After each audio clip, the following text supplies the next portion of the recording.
ஆவணி வந்தது புண்ணிய சதுர்த்தி நாளும் பிறந்ததம்மா அதிகாலை முதலே மனையில் மங்கள மேளம் ஒலிக்குதம்மா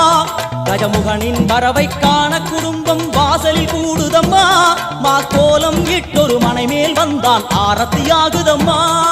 கணபதி ராஜா வந்தார்